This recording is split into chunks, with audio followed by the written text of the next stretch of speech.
ಕಾವೇರಿ ನೀರು ನಿಯಂತ್ರಣ ಸಮಿತಿಯ ನಿನ್ನೆ ಕೊಟ್ಟ ಆದೇಶವನ್ನ ಕರ್ನಾಟಕ ಸರ್ಕಾರ ಯಾವ ಮುಲಾಜಿಲ್ಲದಲೇ ತಿರಸ್ಕಾರ ಮಾಡಬೇಕು ಅನ್ನುವುದು ನಮ್ಮ ಆಗ್ರಹ.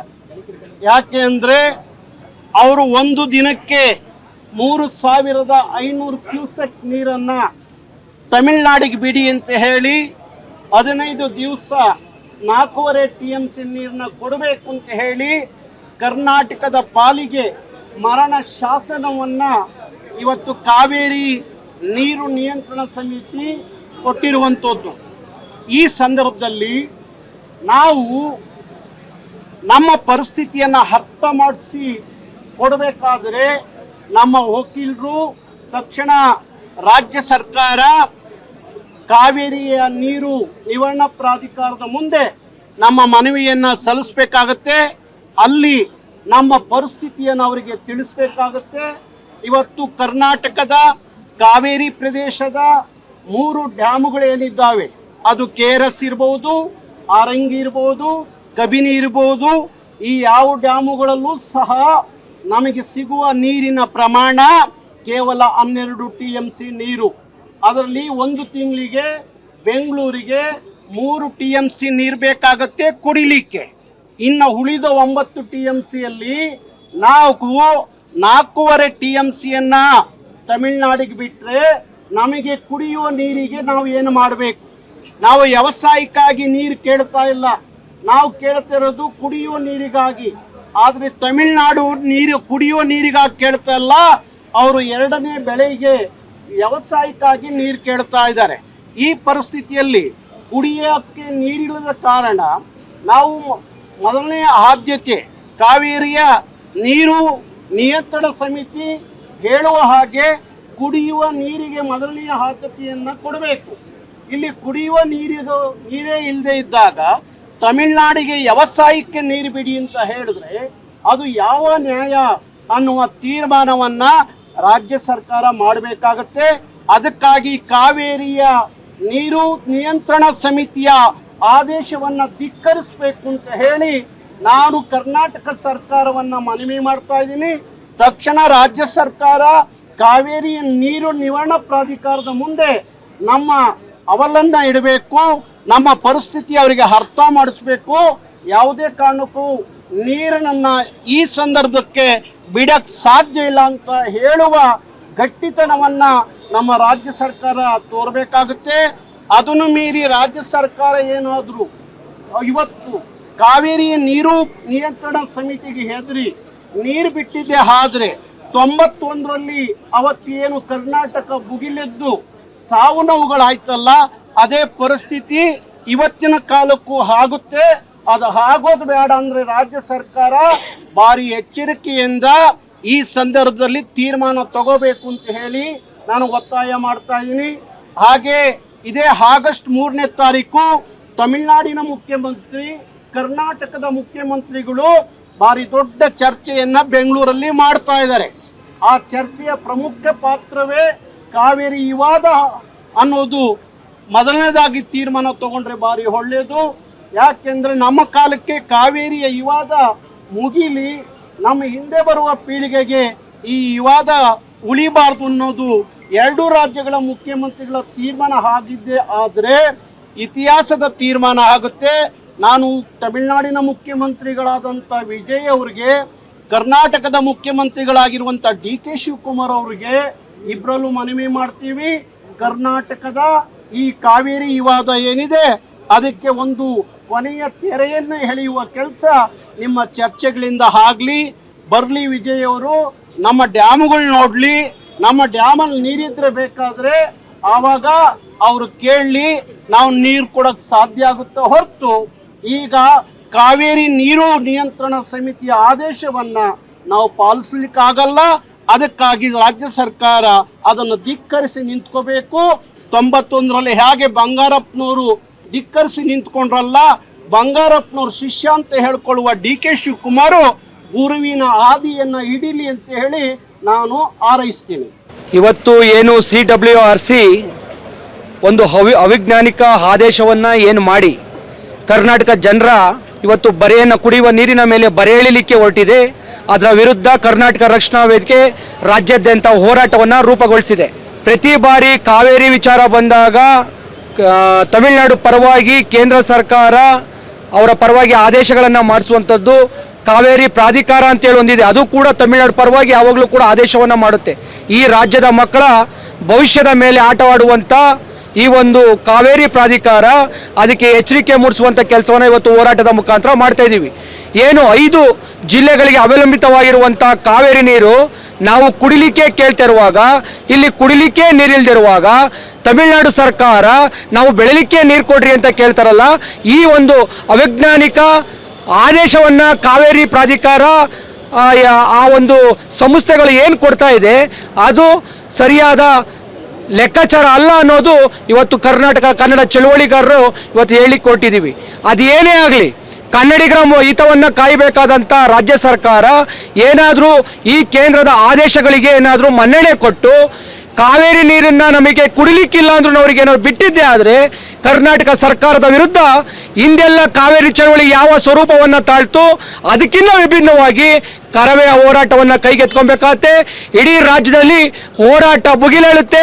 ನಾರಾಯಣಗೌಡರ ನಾಯಕತ್ವದಲ್ಲಿ ಇಡೀ ರಾಜ್ಯದಲ್ಲಿ ಕರ್ನಾಟಕ ರಕ್ಷಣಾ ವೇದಿಕೆಯ ಲಕ್ಷಾಂತರ ಕಾರ್ಯಕರ್ತರು ಬೀದಿಗಿಳಿದು ಕಾವೇರಿ ರಕ್ಷಣೆ ನಮ್ಮ ಹೊಣೆ ಎನ್ನುವ ಘೋಷವಾಕ್ಯದೊಂದಿಗೆ ಇಡೀ ರಾಜ್ಯದಲ್ಲಿ ಹೋರಾಟವನ್ನು ಕೈಗೆತ್ಕೊಂತೀವಿ.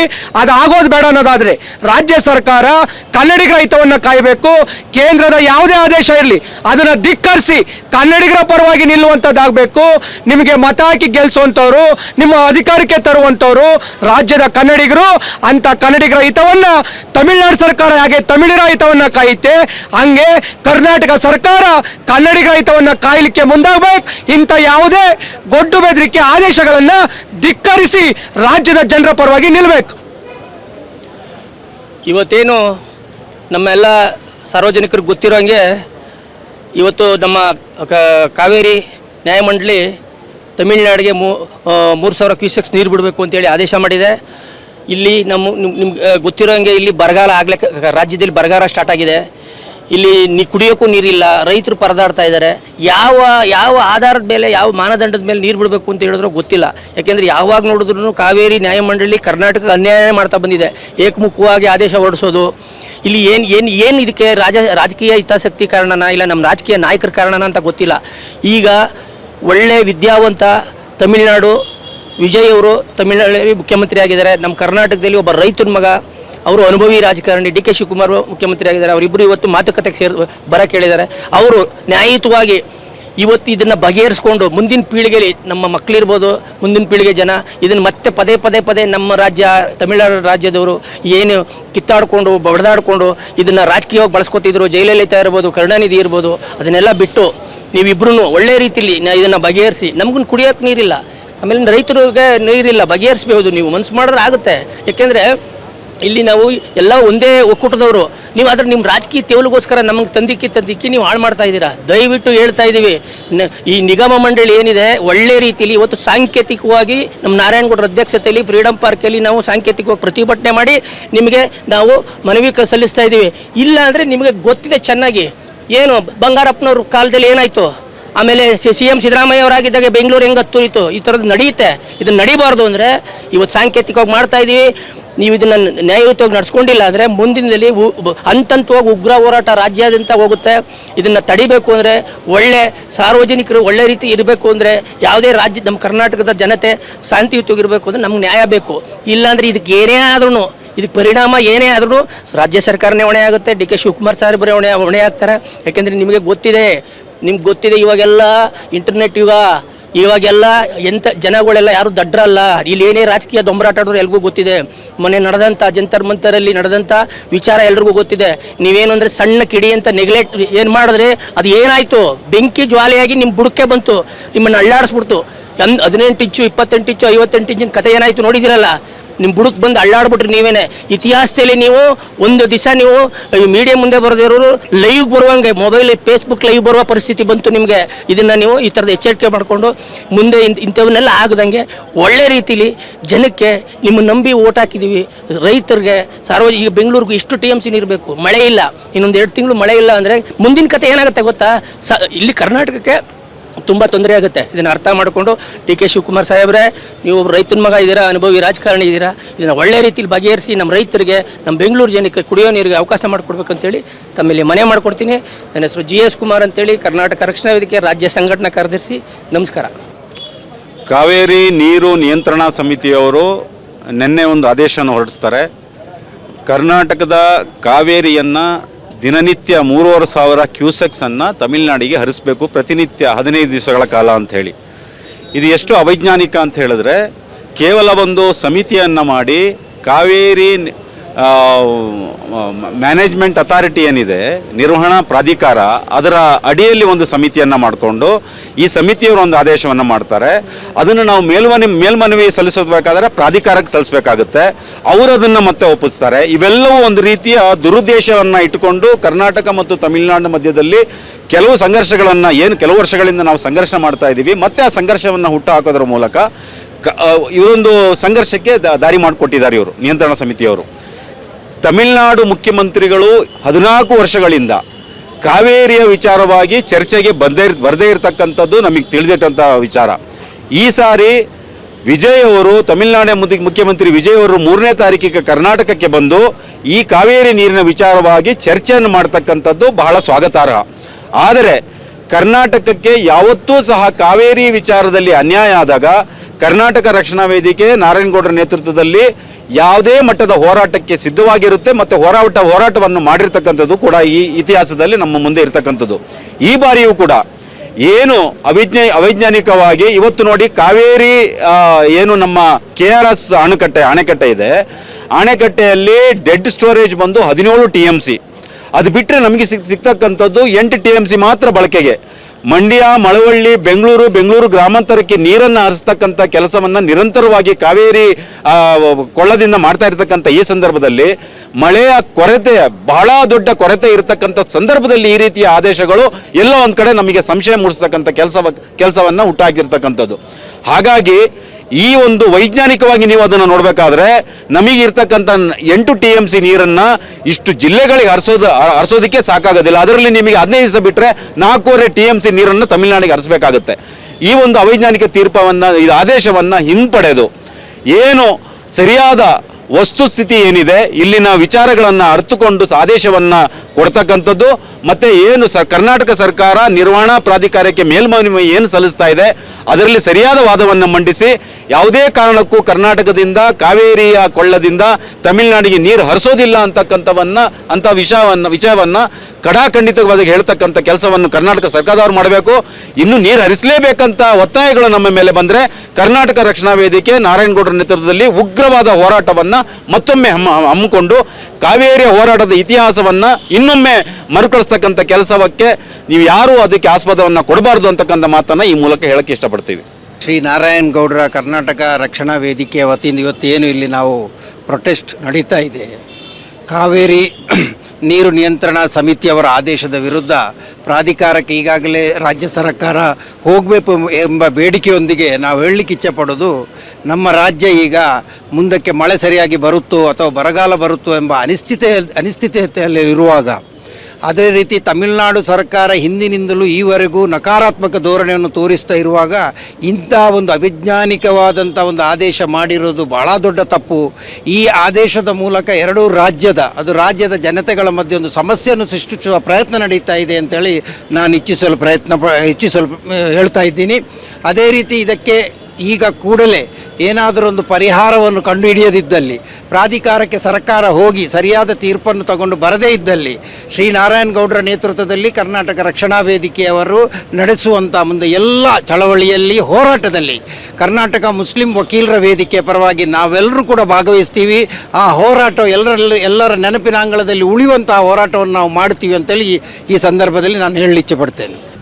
ಇವತ್ತು ಕರ್ನಾಟಕ ರಕ್ಷಣಾ ವೇದಿಕೆ ರಾಜ್ಯಾಧ್ಯಕ್ಷರು TA ನಾರಾಯಣಗೌಡರ ಒಂದು ನಾಯಕತ್ವದಲ್ಲಿ ನಾವೆಲ್ಲ ಇವತ್ತು ಕರವೇ ಕುಟುಂಬ ಫ್ರೀಡಮ್ ಪಾರ್ಕಲ್ಲಿ ಸೇರಿರುವಂತಹ ವಿಚಾರ. ನಿನ್ನೆಯಷ್ಟೇ CWRC ಕಾವೇರಿ ಪ್ರಾಧಿಕಾರ ಸಮಿತಿ ಏನು 15 ದಿನಗಳ ಕಾಲ ಕಾವೇರಿ ನೀರನ್ನು 3,500 ಕ್ಯೂಸೆಕ್ ನೀರನ್ನು ಬಿಡಬೇಕು ಅಂತೇಳಿ ಆದೇಶವನ್ನು ಹೊರಡಿಸಿರುವಂಥದ್ದು. ಆ ತಕ್ಷಣದಲ್ಲೇ ನಮ್ಮ ನಾಯಕರು ಆ ವಿರುದ್ಧವಾದ ವಿಚಾರವಾಗಿ ಎಲ್ಲರಿಗೂ ಕರವೇ ಕುಟುಂಬಕ್ಕೆ ಕರೆ ಕೊಟ್ಟು ಇವತ್ತು ಸಾಂಕೇತಿಕ ಪ್ರತಿಭಟನೆಯನ್ನು ಇವತ್ತು ಹಮ್ಮಿಕೊಂಡಿರೋದು. ಕಾವೇರಿ ಘರ್ಷಣೆ ಇದು ನಿನ್ನೆ ಮೊನ್ನೆಯದಲ್ಲ, ಹಲವಾರು ವರ್ಷಗಳಿಂದ ಕಾವೇರಿ ವಿಚಾರವಾಗಿ ತಮಿಳುನಾಡವರು ಖ್ಯಾತೆ ತಗೊಂಡೇ ಬರ್ತಾ ಇದ್ದಾರೆ. ಅವರ ತಮಿಳುನಾಡಿನಲ್ಲಿ ಯಾವುದೇ ಪಕ್ಷ ಹೊಸದಾಗಿ ಪಕ್ಷ ಬಂದರೂ ಕೂಡ ಅವ್ರಿಗೆ ಒಂದು ಪ್ರತಿಷ್ಠೆಯ ವಿಚಾರ ಕಾವೇರಿ. ಏನು ಕನ್ನಡಿಗರನ್ನು ಸೋಲಿಸಿ ಮಣ್ಣಿಸಿ ನಾವು ಕಾವೇರಿಯನ್ನು ತಗೊಂಡು ಬಂದ್ಬಿಟ್ರೆ ತಮಿಳುನಾಡಿನ ಜನತೆಯನ್ನು ಮೆಚ್ಚಿಸ್ಬೋದು ಅಂತ ಅವರ ಸರ್ಕಾರ ಪ್ರತಿ ವರ್ಷ ಖ್ಯಾತೆ ತಗೊಂಡೇ ಬರ್ತಾ ಇದೆ. ಯಾಕೆ ನಿಮಗೆ ನೀರು ಬಿಟ್ಟಾಗ ನೀವು ಶೇಖರಣೆ ಮಾಡಿ ಇಟ್ಕೊಳ್ಳೋಕ್ಕಾಗೋದಿಲ್ವಾ? ನಮಗೆ ಇವತ್ತು ಕುಡಿಲಿಕ್ಕೆ ನೀರಿಲ್ಲ, ನಮ್ಮ ರೈತರಿಗೆ ಬೆಳೆ ಬೆಳೆಯೋದಕ್ಕೆ ನೀರಿಲ್ಲ, ನಿಮ್ಗೆಲ್ಲಿಂದ ಸ್ವಾಮಿ ನಾವು ಕೊಡಬೇಕು ನೀರನ್ನ? ಪ್ರತಿ ವರ್ಷ ಖ್ಯಾತೆ ತಗೊಂಡು ಬರ್ತಾನೆ ಇರ್ತೀರಲ್ಲ, ಏನು ಕನ್ನಡಿಗರು ಅಸಹಾಯಕರು ಅನ್ಕೊಂಡಿದ್ದೀರಾ? ನಮ್ಮ ಸರ್ಕಾರ ಕೂಡ ಈ ನಿಟ್ಟಿನಲ್ಲಿ ಹೇಳ್ತಾ ಇರೋದು, ಇವತ್ತು 25-30 ವರ್ಷಗಳಿಂದ ನಾಡು ನುಡಿ ನೆಲ ಜಲಕ್ಕೋಸ್ಕರ ಹೋರಾಟ ಮಾಡ್ಕೊಂಡು ಬರ್ತಾ ಇರೋದು ಕರ್ನಾಟಕ ರಕ್ಷಣಾ ವೇದಿಕೆ ಅಣ್ಣ TN ನಾರಾಯಣಗೌಡರು. ಇವತ್ತು ಕೂಡ ಈ ಕ್ಷಣದಲ್ಲಿ ಇವತ್ತು ಕರೆ ಕೊಟ್ಟು ಇವತ್ತು ಸಾಂಕೇತಿಕ ಪ್ರತಿಭಟನೆ ಆಗ್ತದೆ. ಸರ್ಕಾರ ಏನಾದರೂ ಈ ಬಾರಿ ಕನ್ನಡಿಗರ ಪರವಾಗಿ ನಿಂತಿಲ್ಲ ಅಂದರೆ ಉಗ್ರವಾದ ಹೋರಾಟ ಮಾಡಬೇಕಾಗುತ್ತೆ. ಅವಾಗ ಏನೇ ಅನಾಹುತಗಳಾದರೂ ಅದಕ್ಕೆ ಸರ್ಕಾರವೇ ನೇರ ಹೊಣೆ. ನಿಮಗೆ ನಿಮ್ಮ ಅಧಿಕಾರ ಅಷ್ಟೇ ಮುಖ್ಯ ಸ್ವಾಮಿ. ಕನ್ನಡಿಗರಿಂದ ಆಯ್ಕೆ ಆಗಿದ್ದೀರಾ, ಆ ತಮಿಳುನಾಡಿನಲ್ಲಿ ಇರುವಂಥ ಅವರ ಭಾಷಾ ಪ್ರೇಮ ನಿಮ್ಗಿಲ್ದ ಆಯ್ತಲ್ಲ. ಇವತ್ತು ನಾವು ಬಂಗಾರಪ್ಪನವ್ರನ್ನ ಇವತ್ತು ಕೂಡ ನಾವು ನೆನಿತೀವಿ. ಯಾಕೆ ಹೇಳಿ? ಅವರ ಅಧಿಕಾರದ ಅವಧಿಯಲ್ಲಿ ನನಗೆ ಯಾವುದೇ ಅಧಿಕಾರ ಇಲ್ಲ ಅಂದ್ರೂ ಪರವಾಗಿಲ್ಲ, ಕನ್ನಡಿಗರ ಸ್ವಾಭಿಮಾನ ಮುಖ್ಯ ಅಂತೇಳಿ ರಾಜೀನಾಮೆ ಕೊಟ್ಟಂಥದ್ದು. ಕಾವೇರಿ ನೀರನ್ನು ಬಿಡೋದೇ ಇಲ್ಲ ನಾನು, ಏನು ಬೇಕಾದ್ರೂ ಆಗಲಿ ಅಂತ ರಾಜೀನಾಮೆ ಕೊಟ್ಟು ಅವತ್ತು ಕನ್ನಡಿಗರ ಘನತೆಯನ್ನು ಎತ್ತಿ ಮೆರೆಸಿದವರು ಅವತ್ತಿನ ಬಂಗಾರಪ್ಪನವರು. ಅವತ್ತು ಅವರು ಆ ನಿರ್ಣಯ ಕೈಗೊಂಡಿದ್ದಕ್ಕೆ ಕನ್ನಡಿಗರ ಮನಸ್ಸಲ್ಲಿ ಅಜರಾಮರವಾಗಿ ಅವರು ಇವತ್ತು ಕೂಡ ಇದ್ದಾರೆ. ಯಾಕೆ ನಿಮಗೆ ಆ ಒಂದು ನಿರ್ಧಾರ ತಗೊಳ್ಳುವಂಥ ತಾಕತ್ತಿಲ್ವಾ? ನಿಮ್ಮ ಯಾಕೆ ಹೇಳಿ? ನಿಮ್ಮ ಕೇಂದ್ರ ಸಮಿತಿ ಎಲ್ಲಿದೆ ಹೇಳಿ? ಡೆಲ್ಲಿಯಲ್ಲಿ ಕೂತ್ಕೊಂಡು ನಿಮ್ಮನ್ನ ಗೊಂಬೆಗಳ ಥರ ಆಡಿಸ್ತಾರೆ. ನೀವು ನಿಮ್ಮ ಹೈಕಮಾಂಡ್ ಬೂಟ್ ನೆಕ್ಕುವಂಥ ಕೆಲಸಕ್ಕೆ ನೀವು ಕನ್ನಡಿಗರ ಅಸ್ಮಿತೆಗೆ ಧಕ್ಕೆ ತರ್ತಾ ಇದ್ದಿಲ್ಲ. ನಾಚಿಕೆ ಆಗಬೇಕು. ನಾನು ಈ ವಿಚಾರವಾಗಿ ನಾನು ಸಂಘಟನೆ ವತಿಯಿಂದ ಹೇಳೋದಷ್ಟೇ, ನಮ್ಮ ನಾಯಕರು ನಾರಾಯಣಗೌಡರು ಇರೋವರೆಗೂ ಕಾವೇರಿಯ ಒಂದೇ ಒಂದು ಹನಿ ತಮಿಳುನಾಡಿಗೆ ಹರಿಯೋದಕ್ಕೆ ಬಿಡೋದಿಲ್ಲ. ಈಗೇನು ತಮಿಳುನಾಡಿನ ಮುಖ್ಯಮಂತ್ರಿಗಳು ಬಂದು ಸಭೆ ಮಾಡ್ತಾರಂತೆ, ಅದು ಯಾವುದೇ ಸಭೆ ಮಾಡಿದ್ರೂ ಕೂಡ ಅಲ್ಲಿ ಕನ್ನಡಿಗರ ಪರವಾಗಿ ನಿಮ್ಮ ನಿರ್ಣಯ ಇರಬೇಕು. ಇಲ್ಲ ಅಂದರೆ ಈ ಹಿಂದೆ ಕನ್ನಡದ ಕಾವೇರಿ ವಿಚಾರಕ್ಕೆ ಯಾವ ರೀತಿ ಉಗ್ರ ಹೋರಾಟವನ್ನು ನಮ್ಮ ಸಂಘಟನೆ ಕೈಗೆತ್ಕೊಂಡಿತ್ತೋ ಅದೇ ಮತ್ತೆ ಮರುಕಳಿಸುತ್ತೆ. ಈ ಬಾರಿ ಕಾವೇರಿ ವಿಚಾರಕ್ಕೆ ನಮ್ಮ ಮೇಲೆ 100 ಮೊಕದ್ದಮೆ ಹಾಕಿದ್ರು ಸರಿ, ನಮ್ಮನ್ನ ಜೈಲುಗಟ್ಟಿದ್ರು ಸರಿ, ಕಾವೇರಿ ಎಂದೆಂದು ನಮ್ಮವಳು, ಅವಳನ್ನ ಬಿಟ್ಟು ಕೊಡೋ ಮಾತೇ ಇಲ್ಲ. ಎಲ್ರಿಗೂ ನಮಸ್ಕಾರ. ಏನು ಕಾವೇರಿ ವಿಚಾರದಲ್ಲಿ ಪ್ರತಿ ಬಾರಿ ಕನ್ನಡಿಗರಿಗೆ ಅನ್ಯಾಯ ಆಗ್ತಿದೆ. ಅದು ಈ ವರ್ಷವೂ ಎಂದಿನಂತೆ ನಡೆದಿದೆ. ಯಾಕೆ ಅಂದರೆ ಕಳೆದ 30-40 ವರ್ಷದಿಂದ ಏನು ಕನ್ನಡ ಹೋರಾಟಗಾರರು ಪ್ರತಿ ವರ್ಷ ಬೀದಿಗಿಳಿದು ಹೋರಾಟ ಮಾಡೋ ಚಳುವಳಿ ಯಾವುದಾದ್ರೂ ಇತ್ತಪ್ಪ ಅಂದರೆ ಅದು ಕಾವೇರಿ ಚಳುವಳಿ. ಈಗ ಏನು ಮತ್ತೆ ತಮಿಳುನಾಡು ಬಂದು ನಮಗೆ ನೀರು ಹರಿಸಿ ಅಂತ ಏನೋ ಒಂದು ಮನವಿಯನ್ನು ಮಾಡಿತ್ತು. ಅದಕ್ಕೆ CWRC ಕಾವೇರಿ ನೀರು ನಿರ್ವಹಣಾ ಪ್ರಾಧಿಕಾರ ಪ್ರತಿನಿತ್ಯ 3,000 ಕ್ಯೂಸೆಕ್ ನೀರನ್ನು 15 ದಿನಗಳ ಕಾಲ ಹರಿಸಬೇಕು ಅನ್ನುವಂತಹ ಹೇಳಿಕೆಯನ್ನು ಏನು ಕೊಟ್ಟಿದ್ದಾರೆ. ಇದನ್ನು ಖಂಡಿಸಿ, ಇದನ್ನು ವಿರೋಧಿಸಿ ಇವತ್ತು ಅಣ್ಣ TN ನಾರಾಯಣಗೌಡರ ಕರ್ನಾಟಕ ರಕ್ಷಣಾ ವೇದಿಕೆ ಒಂದು ಸಾಂಕೇತಿಕ ಪ್ರತಿಭಟನೆಯನ್ನು ಮಾಡ್ತಾ ಇದ್ದೀವಿ.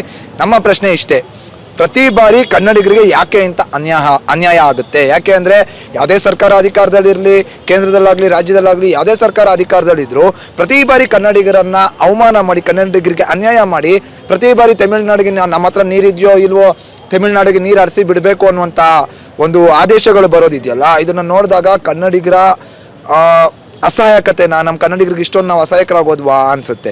ಯಾಕೆಂದರೆ ನಮ್ಮ ರಾಜ್ಯ ಸರ್ಕಾರಗಳು, ನಮ್ಮನ್ನು ಆಳುವಂಥ ರಾಜಕಾರಣಿಗಳಿಗೂ ಯಾರಿಗೂ ಅಂತಹ ತಾಕತ್ತಿಲ್ವ ಕೇಂದ್ರ ಸಚಿವರನ್ನು, ಕೇಂದ್ರ ಸರ್ಕಾರವನ್ನು ಗಟ್ಟಿಯಾಗಿ ಪ್ರಶ್ನೆ ಮಾಡಿ ಅವರ ಕೇಂದ್ರದ ನಾಯಕರಿದ್ದಾರಲ್ಲ ಅವ್ರನ್ನ ಪ್ರಶ್ನೆ ಮಾಡುವಂಥ ತಾಕತ್ತು ಯಾವುದೇ ಪಕ್ಷದ ರಾಜಕಾರಣಿಗಳಿಗಿಲ್ವಾ ಅನಿಸುತ್ತೆ. ಅದೇ ತಮಿಳುನಾಡಲ್ಲಿ ನಾವು ನೋಡಿದ್ರೆ ಕಾವೇರಿ ವಿಚಾರ ಅಂತ ಬಂದಾಗ ಅವರ ರಾಜಕೀಯ ಏನೇ ಇರ್ಬೋದು, ಅವರ ರಾಜಕೀಯ ಅಸ್ಮಿತೆಗಳು ಏನೇ ಇರ್ಬೋದು, ಅದನ್ನು ಬದಿಗಿಟ್ಟು ಎಲ್ಲರೂ ಒಂದಾಗಿ ಕಾವೇರಿಗೋಸ್ಕರ ಅವ್ರು ಒಂದಾಗ್ತಾರೆ. ಆದರೆ ನಮ್ಮದೇ ರಾಜಕಾರಣಿಗಳು ಅಯ್ಯೋ ಅವ್ರು ಸರಿಗಿಲ್ಲ ಇವ್ರು ಸರಿಗಿಲ್ಲ ಅಂತ ಬರೀ ಕಿತ್ತಾಡ್ಕೊಂಡೇ ಇರ್ತಾರೆ ಹೊರತು ಕಾವೇರಿ ವಿಚಾರದಲ್ಲಾದರೂ ಇವರು ಒಂದು ಆಗಿರೋದು ಇವತ್ತಿನ ಇತಿಹಾಸದಲ್ಲಿ ಒಂದಿನಕ್ಕೂ ಇಲ್ಲ. ಆದರೆ ನಾವು ಇವತ್ತು ಬಂಗಾರಪ್ಪನವ್ರನ್ನ ನೆನೆಸ್ಕೋತೀವಿ. ಯಾಕೆಂದರೆ ಒಂದು ಕಾಲದಲ್ಲಿ ಬಂಗಾರಪ್ಪನವರು ಯಾವ ರೀತಿಯಾಗಿ ನಾನು ಅಧಿಕಾರ ಹೋದ್ರೂ ಪರವಾಗಿಲ್ಲ, ನಾನು ಕಾವೇರಿಯನ್ನು ಯಾವುದೇ ಕಾರಣಕ್ಕೂ ತಮಿಳುನಾಡಿಗೆ ಹರಿಸೋಲ್ಲ ಅನ್ನುವಂಥ ನಿರ್ಣಯವನ್ನು ಗಟ್ಟಿಯಾಗಿ ತಗೊಂಡು ನಿಂತ್ಕೊಂಡ್ರು. ಅದನ್ನು ಮಾರ್ಗದರ್ಶನವಾಗಿ ತಗೊಂಡು ಇವತ್ತು DK ಸಾಹೇಬ್ರ ಸರ್ಕಾರ, DK ಶಿವಕುಮಾರ್ ಅವರ ಸರ್ಕಾರ ಅದನ್ನೇ ಮಾರ್ಗದರ್ಶನವಾಗಿ ತಗೊಂಡು ನಾವು ಸಹ ಒಂದು ಹನಿ ನೀರನ್ನು ಹರಿಸೋದಿಲ್ಲ ಅಂತ ಹೇಳಿ ಗಟ್ಟಿಯಾಗಿ ಇವತ್ತು ರಾಜ್ಯ ಸರ್ಕಾರದ ರಾಜ್ಯದ ಜನರ ಪರವಾಗಿ, ರಾಜ್ಯದ ರೈತರ ಪರವಾಗಿ ನಿಲ್ಲಬೇಕಾಗಿದೆ. ಒಂದು ವೇಳೆ ಏನಾದರೂ ಇದೇ ರೀತಿ ನೀವು ನಿಮ್ಮ ಮೊಂಡಾಟವನ್ನು ನಡೆಸ್ಕೊಂಡು ಹೋಯಿತು ಅಂದರೆ, ಕೇಂದ್ರದಲ್ಲಿ ಯಾವ ರೀತಿ ಜಂತರ್ ಮಂತರ್ನಲ್ಲಿ ಯುವಕರು ಹೋರಾಟ ಮಾಡಿದ್ರು, ಅದೇ ರೀತಿ ನಾಡಿನ ಯುವಕರು, ನಾಡಿನ ರೈತರು ಬೀದಿಲಿ ಇಳಿದು ರಾಜ್ಯ ಸರ್ಕಾರದ ವಿರುದ್ಧ ಹೋರಾಟ ಮಾಡಬೇಕಾಗುತ್ತೆ. ಇದು ನಿಮ್ಮ ಎಚ್ಚರಿಕೆಯಲ್ಲಿರಲಿ. ಹಾಗೆ ಏನು 3ನೇ ತಾರೀಕು ತಮಿಳುನಾಡಿನ ಮುಖ್ಯಮಂತ್ರಿಗಳು ಇಲ್ಲಿ ಬಂದು ಸಭೆ ಮಾಡ್ತೀವಿ ಅಂದ್ರಲ್ಲ, ನೀವು ಸಭೆ ಮಾಡೋ ಅವಶ್ಯಕತೆ ಇಲ್ಲ ಸ್ವಾಮಿ. ಬದಲಿಗೆ ನೀವು ಅಲ್ಲಿಂದನೇ ಕೂತ್ಕೊಂಡು ನಮ್ಮಲ್ಲಿ ನೀರಿದೆ, ನೀರು ಹರಿಸೋದೇನು ಬೇಡ ಅಂತ ಹೇಳಿದ್ರೆ ಅಷ್ಟೇ ಸಾಕು. ಯಾಕಂದರೆ ಕಾವೇರಿ ಜಲಾಶಯದಲ್ಲಿ ಇರೋದು ಕೇವಲ 8 TMC ನೀರು. 8 TMC ನೀರಲ್ಲಿ 4 TMC ನೀರನ್ನು ತಮಿಳುನಾಡಿಗೆ ಬಿಟ್ಬಿಡಿ ಅಂದರೆ ಇಲ್ಲಿ ನಮ್ಗೆ ಕುಡಿಯೋಕ್ಕೆ ನೀರಿಲ್ಲ. ನಮ್ಮ ಹತ್ರನೇ ನೀರಿಲ್ಲದ ಟೈಮಲ್ಲಿ ನೀವು ಅವ್ರಿಗೆ 4 TMC ನೀರು ಕೊಡಿ ಅಂದರೆ ಎಲ್ಲಿಂದ ಕೊಡೋಣ? ನಮ್ಮಲ್ಲಿ ಇತ್ತು, ತುಂಬಿ ತುಳುಕ್ತಾ ಇತ್ತು, ತೊಗೊಳ್ರಪ್ಪ ಹರಿಸ್ಕೊಳ್ರಿ. ಇಷ್ಟು ವರ್ಷ ಹರಿಸಿಲ್ವಾ? ಇದು ನೀರು ಇದ್ದಂಥ ಸಮಯದಲ್ಲಿ ತಮಿಳುನಾಡಿಗೆ ನೀರು ಬಿಟ್ಟಿಲ್ವಾ? ಈ ಸಮಯದಲ್ಲಿ ನೀರು ಇಲ್ಲದೇ ಇರೋಂಥ ಸಂದರ್ಭದಲ್ಲೂ ಕನ್ನಡಿಗರ ಒಂದು ಅಳಲನ್ನು ನೀವು ಅರ್ಥ ಮಾಡ್ಕೊಳ್ದೆ ಬೇಕು ಅನ್ನೋ ಬಣ ರಾಜಕೀಯ ಮಾಡ್ತಿದ್ದೀರಲ್ಲ ಮಾನ್ಯ ಜೋಸೆಫ್ ವಿಜಯ್ ಅವರು.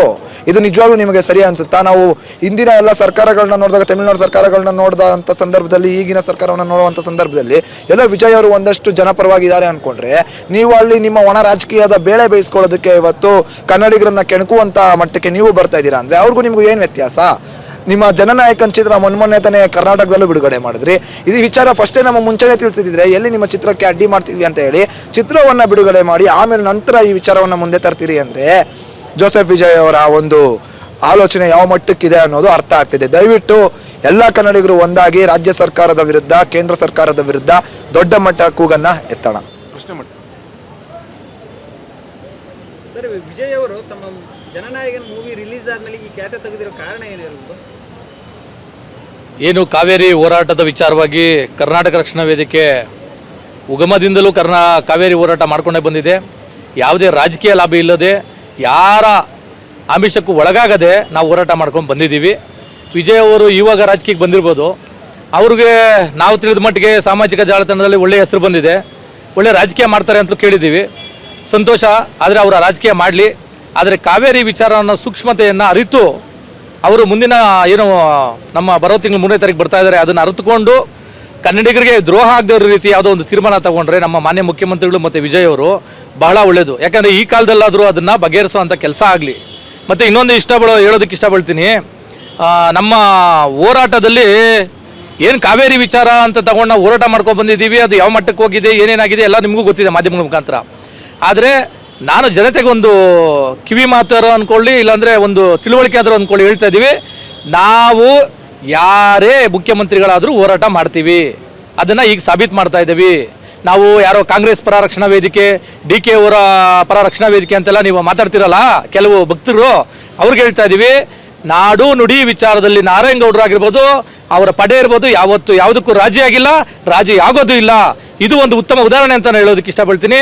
ನಾವು ಕಾವೇರಿ ಹೋರಾಟವನ್ನು ನಮ್ಮ ಸ್ನೇಹಿತರಾದ ಲೋಕೇಶ್ ಅವರು ಹೇಳ್ದಂಗೆ ನಾವು ಸ್ನೇಹಕ್ಕೂ ಬದ್ಧ, ಸಮರಕ್ಕೂ ಸಿದ್ಧ. ಏನು ನೀವು ಮುಖ್ಯಮಂತ್ರಿಗಳು, 2 ರಾಜ್ಯದ ಮುಖ್ಯಮಂತ್ರಿಗಳು ಕೂತ್ಕೊಂಡು ನೀವು ಮಾತಾಡಿ ಯಾರಿಗೂ ಅನ್ಯಾಯ ಆಗದೆ ನೀವೇನಾದರೂ ತೀರ್ಮಾನ ತಗೊಂಡು, ಆದರೆ ಹೇಳೋದಲ್ಲ, ಕೇಂದ್ರ ಇದನ್ನೇ ಒಂದು ಅಸ್ತ್ರವಾಗಿ ಇಟ್ಕೊಂಡು ನಮ್ಮ ರಾಜ್ಯಗಳ ಮಧ್ಯೆ ಒಂದು ಭಿನ್ನಾಭಿಪ್ರಾಯ ತರೋದು ಅಂತ ಬಿತ್ತನೆ ಕೆಲಸ ಮಾಡ್ತಾರೆ. ಯಾಕೆಂದರೆ ತಮಿಳುನಾಡಲ್ಲೂ BJP ಇಲ್ಲ, ಕರ್ನಾಟಕದಲ್ಲೂ BJP ಇಲ್ಲ, ಆಡಳಿತ ಪಕ್ಷ. ಇದನ್ನ ಲಾಬಿ ಮಾಡ್ಕೊಳ್ಳೋದಕ್ಕೋಸ್ಕರ ಇವ್ರ ಮೇಲೆ ಏರಿಕೆ ಅಂತ ತರ್ತೈತೆ. ಈ ಏರಿಕೆಯಿಂದ ಇವರಿಬ್ರು ಕಿತ್ತಾಡೋ ಕೆಲಸ ಮಾಡ್ತಾರೆ. ಆವಾಗ ಕನ್ನಡಿಗರು ಮತ್ತು ತಮಿಳಿಗರು ಕಿತ್ತಾಡುವಂಥ ಕೆಲಸ ಆಗುತ್ತೆ. ದಯವಿಟ್ಟು ಇದನ್ನೆಲ್ಲ ಮನಸ್ಸಲ್ಲಿ ಇಟ್ಕೊಂಡು ಮಾನ್ಯ ತಮಿಳುನಾಡು ಮುಖ್ಯಮಂತ್ರಿಗಳಾದ ವಿಜಯ್ ಅವರೇ, ನಿಮ್ಮ ಆಡಳಿತ ಚೆನ್ನಾಗಿ ಬರ್ತಾ ಇದೆ ಅಂತ ನಮಗೂ ಮೆಚ್ಚುಗೆ ಇದೆ. ಆದರೆ ಕಾವೇರಿಯ ತೀರ್ಮಾನ ನಿಮ್ಮ ಆಡಳಿತದ ಗುಣಮಟ್ಟವನ್ನು ಪರಿಶೀಲನೆ ಮಾಡುವಂಥ ಕೆಲಸ ಆಗ್ತದೆ. ಕನ್ನಡಿಗರು ನಿಮ್ಮನ್ನು ಪರಿಶೀಲನೆ ಮಾಡುವಂಥ ಕೆಲಸ ಆಗುತ್ತೆ. ದಯಮಾಡಿ ಹೇಳ್ತಾ ಇದ್ದೀನಿ, ಮಾನ್ಯ ಮುಖ್ಯಮಂತ್ರಿಗಳ DK ಶಿವಕುಮಾರ್ ಅವ್ರಿಗೆ ಹೇಳ್ತಾ ಇದ್ದೀನಿ, ನೀವು ಈಗ ತಾನೇ ಮುಖ್ಯಮಂತ್ರಿಗಳಾಗಿದ್ದೀರಾ, ನಿಮಗೆ ಕನ್ನಡಿಗರ ನಾಡಿಮಿಡಿತ ಗೊತ್ತಿದೆ, ನೀವು ಹೋರಾಟದ ಹಾದಿಯಲ್ಲಿ ಬಂದಿರೋರು. ದಯಮಾಡಿ ಕನ್ನಡಿಗರಿಗೆ ಕಾವೇರಿ ವಿಚಾರದಲ್ಲಿ ಅನ್ಯಾಯ ಆಗದ ರೀತಿಯಲ್ಲಿ ತೀರ್ಮಾನ ತಗೋಬೇಕಾಗಿ ನಾವು ಈ ಹೋರಾಟದ ಮುಖಾಂತರ ಅಣ್ಣ ನಾರಾಯಣಗೌಡರ ನೇತೃತ್ವದಲ್ಲಿ ಅವರ ಕರವೇ ಪಡೆ ಒಂದು ಮನವಿಯನ್ನು ಮಾಡ್ತಾ ಇದೆ. ಮೊದಲಿಗೆ ನಮ್ಮ ರಾಜ್ಯದಲ್ಲಿ ಈ ವರ್ಷ ಮಳೆ ತುಂಬ ಕಮ್ಮಿ ಇದೆ. ನಮಗೆ ಸಹ ವ್ಯವಸಾಯ ಮಾಡಲಿಕ್ಕಾಗಿರ್ಬೋದು ಅಥವಾ ಜನರ ಮೂಲಭೂತ ಹಕ್ಕಾದಂಥ ಕುಡಿಯೋ ನೀರಿಗೆ ನಮಗೆ ನೀರಿಲ್ಲ ನಮ್ಮ ಹತ್ರ. ಆದ್ದರಿಂದ ನಾವು ಯಾವುದೇ ಕಾರಣಕ್ಕೂ ತಮಿಳುನಾಡಿಗೆ ನೀರು ಬಿಡಲಿಕ್ಕೆ ಸಾಧ್ಯ ಇಲ್ಲ. ಇದನ್ನು ನಾವು ನೇರವಾಗಿ ಕರ್ನಾಟಕ ರಕ್ಷಣಾ ವೇದಿಕೆ ಒಂದು ನಾರಾಯಣಗೌಡರ ನಾಯಕತ್ವದಲ್ಲಿ ಹೋರಾಟ ಮಾಡಿ ಎಚ್ಚರಿಸ್ತಾ ಇದ್ದೀವಿ. ಇದ್ರ ಜೊತೆಗೆ ತಮಿಳುನಾಡಿನ ಮುಖ್ಯಮಂತ್ರಿ ವಿಜಯ್ ಅವ್ರಿಗೆ ಹೇಳ್ತಾ ಇದ್ದೀವಿ, ನಿಮಗೆ ಸ್ನೇಹಕ್ಕೂ ಬದ್ಧ, ಸಮರಕ್ಕೂ ಸಿದ್ಧ. ವಾಸ್ತವ ಪರಿಸ್ಥಿತಿನ ಅರ್ಥ ಮಾಡಿಕೊಂಡು ನೀವು ನಮ್ಮ ಜೊತೆ ನಿಲ್ಲೋದಾದರೆ ನಿಮ್ಮ ಜೊತೆ ಮುಂದಿನ ದಿನ ಎಲ್ಲ ದಿನಗಳಲ್ಲಿ ನಾವು ಸ್ನೇಹವಾಗಿರ್ತೀವಿ. ಇಲ್ಲ, ವಾಸ್ತವ ಪರಿಸ್ಥಿತಿ ಅರ್ಥ ಆಗಲ್ಲ, ಸುಮ್ಮನೆ ನೀರು ಬೇಕು ಅಂತ ರಾಜಕೀಯದ ಲಾಭ ಏನಾದರೂ ಮಾಡೋಕ್ಕೆ ಬಂದರೆ ನಿಮ್ಮ ಹತ್ರ ನಾವು ಯುದ್ಧಕ್ಕೆ ನಿಂತ್ಕೋತೀವಿ. ಅದಕ್ಕೆ ನಾವು ಹೇಳ್ತಾ ಇದ್ದೀವಿ, ತಮಿಳುನಾಡಿನ ಮುಖ್ಯಮಂತ್ರಿ ವಿಜಯರವರೇ, ನಿಮ್ಮ ಜೊತೆ ನಾವು ಸ್ನೇಹಕ್ಕೂ ಬದ್ಧ, ಸಮರಕ್ಕೂ ಸಿದ್ಧ ಅಂತ. ಅದೇ ರೀತಿ ನಾವು ಈ ನಾಡಿನ ಎಲ್ಲ ಮಕ್ಕಳಿಗೆ ಎಚ್ಚರಿಸ್ತಾ ಇದ್ದೀವಿ. ಕರ್ನಾಟಕ ರಕ್ಷಣಾ ವೇದಿಕೆ ನಾರಾಯಣಗೌಡರ ನಾಯಕತ್ವದಲ್ಲಿ ಹೋರಾಟ ಮಾಡಿ ಎಚ್ಚರಿಸ್ತಾ ಇದ್ದೀವಿ. ಸಿನಿಮಾ ನಟ ನಟಿಯರನ್ನ ಎಚ್ಚರಿಸ್ತಾ ಇದ್ದೀವಿ. ನೀವು ಬರೀ ಕಾವೇರಿ ವಿಚಾರದಲ್ಲಿ ಹೇಳಿಕೆ ಕೊಡೋದಲ್ಲ, ಬೀದಿಗೆ ಬಂದು ಹೋರಾಟ ಮಾಡಬೇಕಾಗತ್ತೆ. ಕನ್ನಡಿಗರ ಹಕ್ಕನ್ನು ಎತ್ತಿಡಿಬೇಕಾಗತ್ತೆ. ಕನ್ನಡಿಗರಿಗೆ ಧಕ್ಕೆ ಬಂದಾಗ, ಕನ್ನಡಿಗರಿಗೆ ತೊಂದರೆ ಬಂದಾಗ ನೀವು ರಸ್ತೆಗೆ ಬರಬೇಕಾಗತ್ತೆ. ಅದು ಬಿಟ್ಟು ನೀವು ಸುಮ್ಮನೆ ಮೌನ ವಹಿಸಿ ಎರಡೂ ಭಾಷೆಯಲ್ಲಿ ಆ ಕಡೆ ಈ ಕಡೆ ಆಟ ಆಡೋದಾದರೆ ನಿಮ್ಮ ಎಲ್ಲ ಸಿನಿಮಾಗಳನ್ನ ಬಹಿಷ್ಕರಿಸ್ತೀವಿ ನಾವು ಕನ್ನಡಿಗರು. ಇದನ್ನು ನೇರವಾಗಿ ಎಚ್ಚರಿಸ್ತಾ ಇದ್ದೀವಿ. ಇದು ಪ್ರಾರಂಭ. ಈ ವರ್ಷ ಮಳೆ ಇಲ್ಲ, ಇದು ಪ್ರಾರಂಭ, ಹೋರಾಟ ಪ್ರಾರಂಭ. ನೇರವಾಗಿ ನಮ್ಮ ಕನ್ನಡದ ಎಲ್ಲ ಸಿನಿಮಾ ನಾಯಕ ನಟರುಗಳನ್ನ, ನಟಿಯರಿಗೆ, ಪೋಷಕ ಪಾತ್ರದವ್ರಿಗೆ ಎಲ್ಲರಿಗೂ ಎಚ್ಚರಿಸ್ತಾ ಇದ್ದೀವಿ. ಈಗಲೇ ನೀವೆಲ್ಲರೂ ಜಾಗೃತರಾಗಿ ಹೋರಾಟಕ್ಕೆ ಬನ್ನಿ. ಅದು ಬಿಟ್ಟು ನೀವು ಆಟ ಮಾಡಿದ್ರೆ ಇನ್ನು ನಿಮ್ಮೆಲ್ಲ ಚಿತ್ರಗಳನ್ನ ನಾವು ಬಹಿಷ್ಕರಿಸ್ತೀವಿ. ರಾಮಲಿಂಗಾರೆಡ್ಡಿ ಅವರು ಏನು ಒತ್ತಾಯ, ಅವ್ರ ರಾಜಕೀಯ ಪಕ್ಷದ ವಾಸ್ತವಿಕತೆ ನಮಗೆ ಬೇಡ. ಅವರು ಏನಿವತ್ತು ಜಲಸಂಪನ್ಮೂಲ ಇಲಾಖೆಯ ಸಚಿವರಾಗಿದ್ದಾರೆ, ಅವರು ನಮ್ಮ ಹಿತ ಕಾಯಬೇಕು. ಅವರು ವಾಸ್ತವಿಕವಾಗಿ ನಮ್ಮ ಡ್ಯಾಮಲ್ಲಿ ಹಾರಂಗಿ ಆಗಿರ್ಬೋದು, KRS ಆಗಿರ್ಬೋದು, ಎಲ್ಲ ಡ್ಯಾಮ್ಗಳಲ್ಲಿ ಎಷ್ಟು ಪ್ರಮಾಣದ ನೀರಿದೆ, ನಮಗೆ ಎಷ್ಟು ನೀರು ಬೇಕಾಗಿದೆ, ಬೆಂಗಳೂರಿನ ಕುಡಿಯುವ ನೀರಿನ ಯೋಜನೆ ಎಷ್ಟು, ಬೆಂಗಳೂರಿನಲ್ಲಿ 1.5 ಕೋಟಿ ಜನಸಂಖ್ಯೆ ಇದೆ. 1.5 ಕೋಟಿ ಜನಸಂಖ್ಯೆಗೆ ನಾವು ಮುಂದಿನ ಮಳೆ ಆಗೋವರೆಗೂ ನಮಗೆ ಕುಡಿಲಿಕ್ಕೆ ಎಷ್ಟು ನೀರು ಬೇಕು, ಇವೆಲ್ಲವೂ ವೈಜ್ಞಾನಿಕವಾಗಿ ಪರಿಶೀಲಿಸಿ ಕೇಂದ್ರ ಸರ್ಕಾರಕ್ಕೆ ತಿಳಿಸಬೇಕಾಗಿದೆ. ಕಾವೇರಿ ನ್ಯಾಯಾಧಿಕರಣಕ್ಕೆ ತಿಳಿಸಬೇಕಾಗಿದೆ. ತಮಿಳುನಾಡಿಗೆ ಮನವರಿಕೆ ಮಾಡಿಕೊಡ್ಬೇಕಾಗಿದೆ. ತಮಿಳುನಾಡವ್ರಿಗೆ ಮನವರಿಕೆ ಮಾಡಿಕೊಡ್ಬೇಕಾಗಿದೆ. ಯಾವುದೇ ಕಾರಣಕ್ಕೂ ನಮಗೆ ನೀರಿಲ್ಲ, ನಾವು ನೀರು ಬಿಡಲ್ಲ ಅನ್ನೋದನ್ನ ರಾಮಲಿಂಗಾರೆಡ್ಡಿ, ಏನು ಜಲಸಂಪನ್ಮೂಲ ಸಚಿವರಾಗಿದ್ದಾರೆ ರಾಮಲಿಂಗಾರೆಡ್ಡಿ ಅವರು, ಇದನ್ನ ಹೇಳ್ಬೇಕೇ ವಿನಃ ಗುಮ್ಮನ್ ಥರ ಸುಮ್ಮನೆ ಕೂತ್ಕೊಂಡ್ರೆ ಆಗಲ್ಲ. ರಾಮಲಿಂಗಾರೆಡ್ಡಿ ಅವರೇ, ದೊಡ್ಡ ಜವಾಬ್ದಾರಿ ನಿಮ್ಮ ಮೇಲಿದೆ. ನೀವು ಮಾತಾಡಬೇಕು. ನಿಮ್ಗೆ ಆಗಲ್ವಾ, ರಾಜೀನಾಮೆ ಕೊಟ್ಬಿಡಿ. ನೀವೆಲ್ಲ ಸುಮ್ಮನೆ ಕೊಡ್ತೀನಿ ಅಂತ ನಾಟಕ ಆಡಿದ ಕೆಲಸ ಬೇಡ. ನಿಜವಾಗ್ಲೂ ರಾಜೀನಾಮೆನೇ ಕೊಟ್ಬಿಡಿ ರಾಮಲಿಂಗಾರೆಡ್ಡಿ ಅವರೇ. ನಿಮಗೆ ನೇರವಾಗಿ ಹೇಳ್ತಾ ಇದ್ದೀವಿ. ಅದಕ್ಕೋಸ್ಕರ ನಮ್ಮ ಕನ್ನಡಿಗರ ಹಿತ ಕಾಯಬೇಕು ಅನ್ನೋದು ನಮ್ಮ ಹಕ್ಕೊತ್ತಾಯವಾಗಿದೆ.